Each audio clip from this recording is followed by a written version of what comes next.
Hey guys, welcome back to another Madden Pump video. Today we want to just quickly walk through how we set up the frequency drives that we use in order to control our pump's output specifically by motor speed instead of the manual stroke length adjustment knob. So we'll step over here.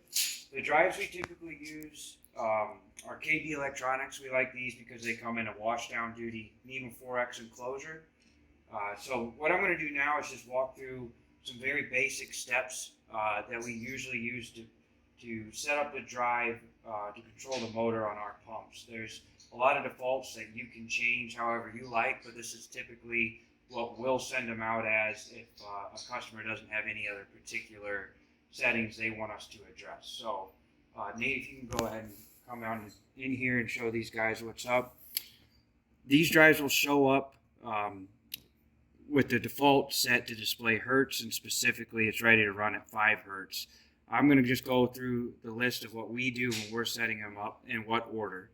The first thing to note here, we can pop this open, bear with me, is these drives come with this jumper set to 230 high voltage.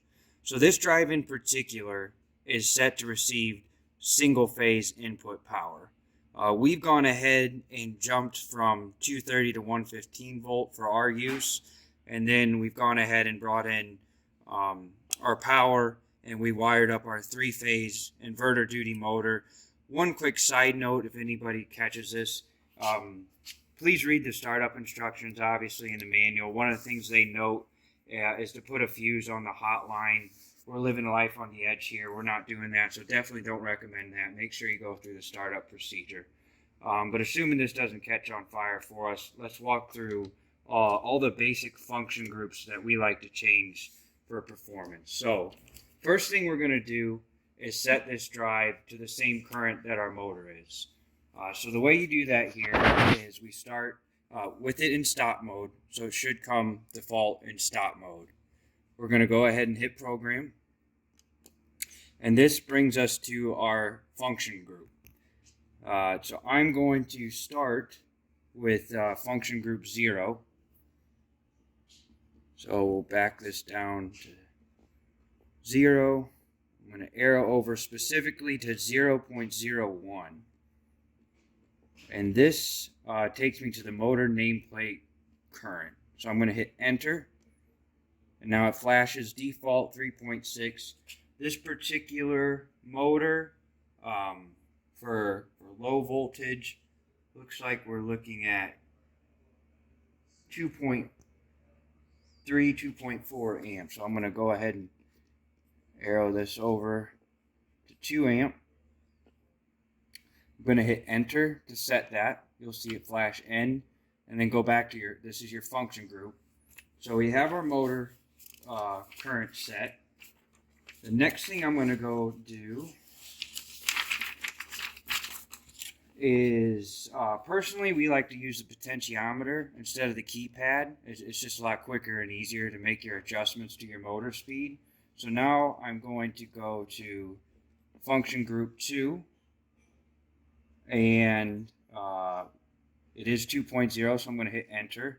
And the default is keypad 000. I'm going to go ahead and change that to 0001 and hit enter. So now when we make our adjustments, instead of arrowing up and down, we're going to see that the potentiometer is going to raise and lower.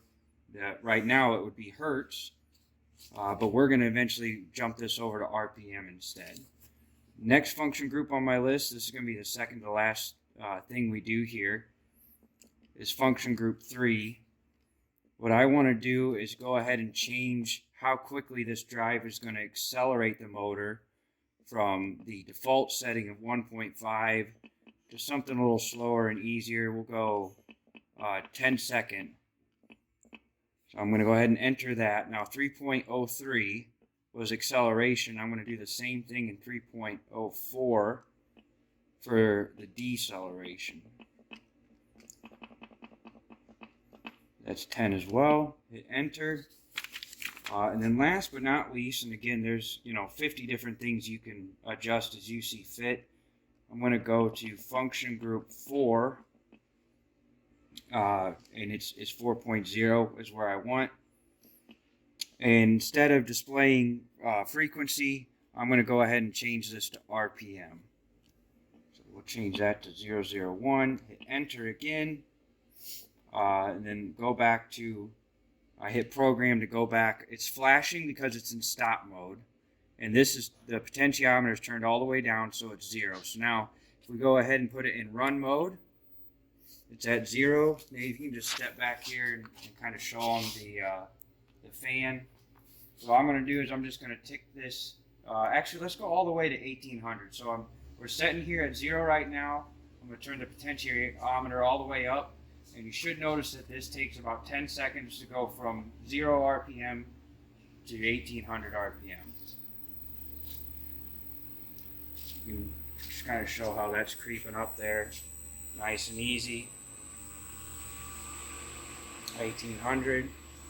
So yeah, just to end it, so then, you know, we'll leave it for another video, but then what we can do with our positive displacement type pumps, is you can look up the flow rate and decide if you want to control it via VFD, whether it's just locally on a potentiometer or getting a special drive as a 420 follower.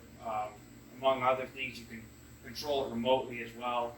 And then based on your pump's geared output and the RPMs of the motor, we have charts for adjusting your output accordingly. So thanks for watching. Have a good one.